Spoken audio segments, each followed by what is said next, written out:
ఉన్న బంగారాన్ని విడిపించి ఆ రోజు ఆన్లైన్ రేటుకే మేము కొంటాం. Sharma gold company. నమస్కారం. ప్రస్తుతం మనతో పాటు ఇస్కాన్ టెంపుల్ నుంచి ప్రణవానంద ప్రభుజీ ఉన్నారు. ముంబైలోని గోవర్ధన్ ఇకో విలేజ్ ఆశ్రమంలో సేవ చేస్తున్న వారు వివిధ మాధ్యమాల ద్వారా శ్రీకృష్ణ భగవానుడి గురించి, ఆ శ్రీరామచంద్రుడి గురించి ఎన్నో వివరణలు ఇస్తూ ఉన్నారు. ప్రత్యేకించి వారి తత్వం గురించి, వారి లీలల గురించి బోధిస్తూ ఉన్నారు. అవి విని మనలో చాలా మార్పులు చూస్తూ ఉన్నాము. మన జీవితంలో మనం ఎప్పుడు ఊహించనివి జరగటం కూడా మనం గమనిస్తూ ఉన్నాం. అయితే ఇవాళ ఎన్నో అంశాలపైన వారు మాట్లాడేందుకు మన ముందుకు వచ్చారు. ఏమాత్రం ఆలస్యం చేయకుండా వారితో మాట్లాడి మరిన్ని విషయాలు తెలుసుకుందాం. ప్రభుజీ హరే కృష్ణ. హరే కృష్ణ. నమస్కారం అండి. ఎలా ఉన్నారు ప్రభుజీ? ప్రభుజీ, ఏంటో ఈ సంవత్సరం అంతా గుడ్ న్యూస్లే వస్తున్నాయి. ఒకటి, శ్రీరాముల వారి మందిరం, వారి రామచంద్ర స్వామి వారి పునఃప్రతిష్ఠ జరుగుతోంది. అలాగే ద్వారకని చూసే అవకాశం ఇస్తున్నారు కేంద్ర ప్రభుత్వం వారిని. ఒక వార్త చూశాను. ఒక్కసారి ఆ వార్త చదివితే సబ్మరైన్ ద్వారా వెళ్ళి సముద్రంలో మునిగిపోయినటువంటి ఆ ద్వారకని చూసే అవకాశం ఇస్తున్నారు. పలానా డీటెయిల్స్ అన్నీ చూసినప్పుడు నాకు వెంటనే గుర్తొచ్చింది మీరే ప్రభుజీ.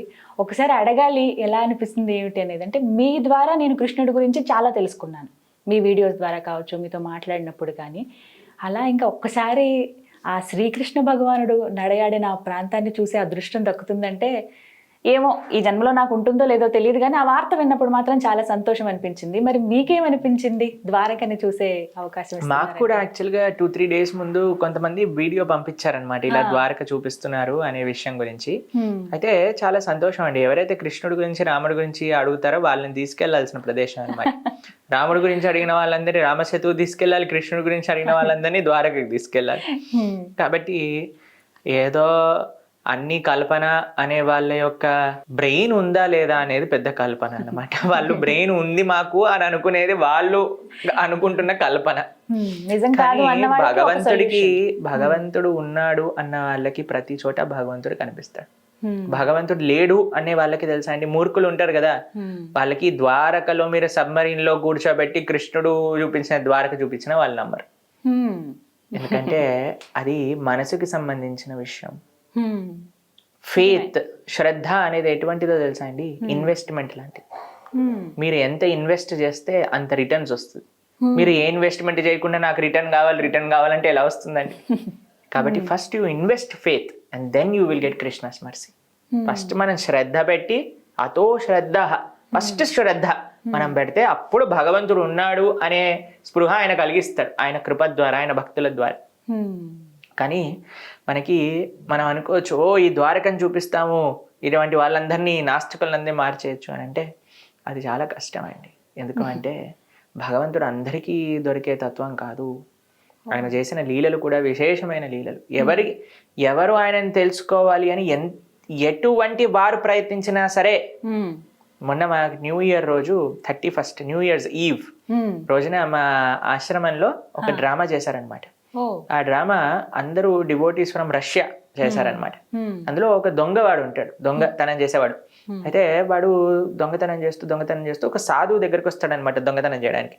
అయితే ఆ సాధువు అంటాడు, అయ్యా ఈ చిన్న చిన్న దొంగతనాలు ఏం చేస్తావు? నా దగ్గర ఒకడు ఉన్నాడు, వాడి దగ్గర ప్రపంచంలో ఉండే ధనమంతా ఉంది, వాడిని నువ్వు పట్టుకుంటే నీ లైఫ్ సెటిల్ అయిపోతుంది అని. అంటే ఆ బ్రహ్మాండంగా ఎక్కడుంది, ఆ అడ్రస్ చెప్పండి, మాకు అంతే కావాలి, ఇంకేం అవసరం లేదు అని. అంటే ఆయన అలా దొరకడండి. ఆయన ఇక్కడ ఒక అరణ్యం ఉంది, అక్కడ ఫ్లూట్ వాయిస్తూ తిరుగుతూ ఉంటాడు. కానీ ఆయన పొందాలి అంటే కష్టం అని చెప్పే లోపల ఈయన వెళ్ళిపోయాడు అనమాట. చాలు ఇంత హైంట్ ఇచ్చావు నాకు చాలు అని ఎత్తుకుతూ ఉన్నాడు. 15 రోజులైంది, అలిసి కింద పడిపోయాడు. మళ్ళీ ఈ సాధువు అక్కడికి వస్తాడు. వచ్చినప్పుడు ఆయన చెప్తారు, అయ్యా నేను చెప్పేది పూర్తిగా విని కదా నువ్వు పెట్టుకునేది అని. అంటే సరే ఇప్పుడు చెప్పు, ఎంత ఎతికినా దొరకట్లేదు అని. అంటే కేవలం వెతకటం కాదు, ఆయనని పిలుస్తూ వెతుకు, ఆయన పేరు కృష్ణ అని. అంటే ఈయన కృష్ణ కృష్ణ కృష్ణ కృష్ణ ప్రొద్దున రాత్రి మొత్తం బృందావనంలో తిరుగుతూ ఉన్నాడు. అలసిపోయి ఒక దగ్గర కూర్చోగానే ఒక ఆయన చేయి, నా దగ్గర తినడానికి ఉంది, ఏదైనా తింటావా అని చేతిలో పెట్టాడు అనమాట. ఆయన తింటే ఒక అలౌకికమైన అనుభవం ఆయనకు కలుగుతుంది. చూసేసరికి కృష్ణుడే ఆయన దగ్గరకు వచ్చాడు. తర్వాత ఎప్పుడైతే ఆయన కౌస్తుమని, ఆయన యొక్క చెవులకు పెట్టుకునే కమ్మలు, ఆయనకి వేసుకునే హారాలు ఇవన్నీ చూస్తూ ఉన్నాడు. కానీ ఆ స్పృహ దొంగకి కలగలేదు. ఓహో ఈయన నా బెస్ట్ ఫ్రెండ్ అనే స్పృహ కలిగిందనమాట. ఇంకా ఆయనతోటే ఉండిపోయారు. ఆ సాధువు చూసి ఆశ్చర్యపోతారనమాట. చూసావా, కృష్ణుడు లేడు, కృష్ణుడినే దొంగతనం చేయడానికి వెళ్ళిన వ్యక్తి కృష్ణ నామ స్మరణతో ఉన్నాడు. ఈ సాధువు చెప్పాడు అని అంటే ఉంటాడు. సాధువులు మనల్ని మోసం చెయ్యరు. శాస్త్రం చదువుకున్న సాధువీనా కాబట్టి ఈయన పైన నమ్మకం పెడతాను అని ఎతికాం చూడండి. అలా ఎతుకుతి కృష్ణుడు గోచరిస్తాడు.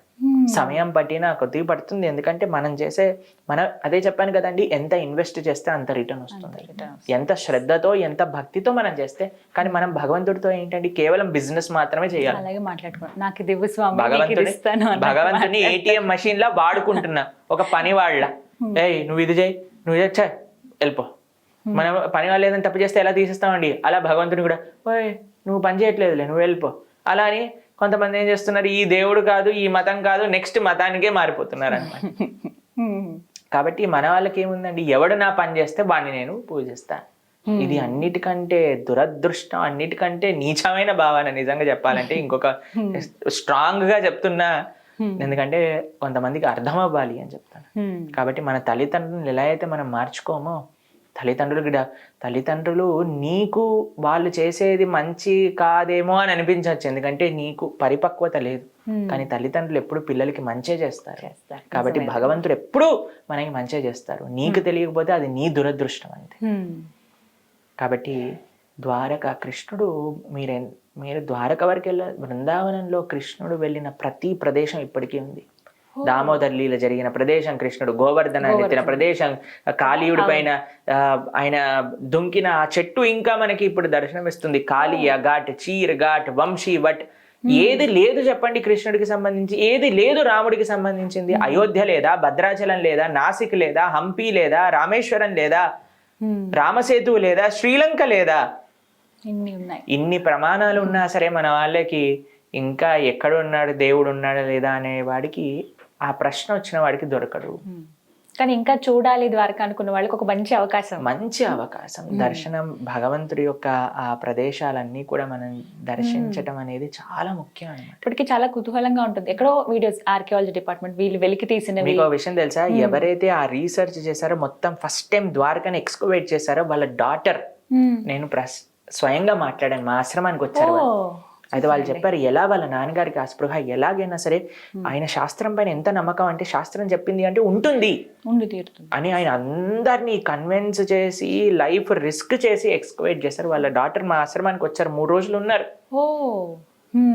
I was so happy. మా నాన్నగారికి జరుగుతుండే ఆ అనుభూతులన్నీ, వాళ్ళ నాన్నగారికి ఆ ఎక్స్కవేషన్ టైంలో ఏ అనుభూతులు ఎలా కృష్ణుడు గైడ్ చేసి ఇవన్నీ కూడా మళ్ళీ లోక అర్పణ చేసే ఒక విధంగా ఆయనకి అనుగ్రహించారు. ఆ విషయాలన్నీ చెప్తే అసలు hair was standing on the end అంటారు కదా, అలా నిక్కబొడుచుకుంటా. నిజమే, అప్పుడు అలా జరిగింది. కాబట్టి మనకి భగవంతుడు ఉన్నాడు. ఆ భగవంతుడు మనకి నిరూపించుకోవాల్సిన అవసరం లేదండి.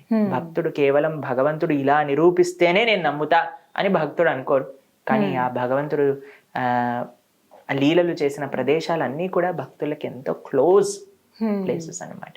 కాబట్టి తప్పకుండా ద్వారకకి వెళ్ళాలి, ద్వారకా దర్శనం. చాలా అందమైన నగరం, ఓ బ్యూటిఫుల్ గా ఉంటారు మా ద్వారకాధీశ్ అయితే. ఆయనకి ఎప్పుడు కూడా ఒక రాజుని ఎలా ఇది చేస్తారండి, అలా ఆయన అలంకరణ, ఆయన నైవేద్యాలు అసలు బ్రహ్మాండంగా ఉంటుంది. ద్వారకా నగరం అంతా కూడా అంతే అందంగా ఉండేది కదండి. కొన్ని స్టోరీస్ ద్వారా, కొన్ని వీడియోస్ ద్వారా 16,108 మంది భార్యలకి 16,108 బంగారు ప్యాలెసెస్ కృష్ణుడు ఇచ్చాడు. దాంతో పాటు వాళ్ళ పిల్లలు, వాళ్ళ మంత్రులు, వాళ్ళ ప్రజలు ఎంత వైభవంగా ఉండే. ఒక్కరోజు రాత్రిలో ద్వారకా నగరాన్ని సృష్టించారు కృష్ణుడు. అది భగవంతుడు అంటే. కాబట్టి ఆ భగవంతుడు ఉన్న ప్రదేశాన్ని మనం చూస్తామంటే చాలా అద్భుతం. అందరూ కూడా వెళ్ళాలి ద్వారకా నగరాన్ని దర్శనం చేసుకోవాలి.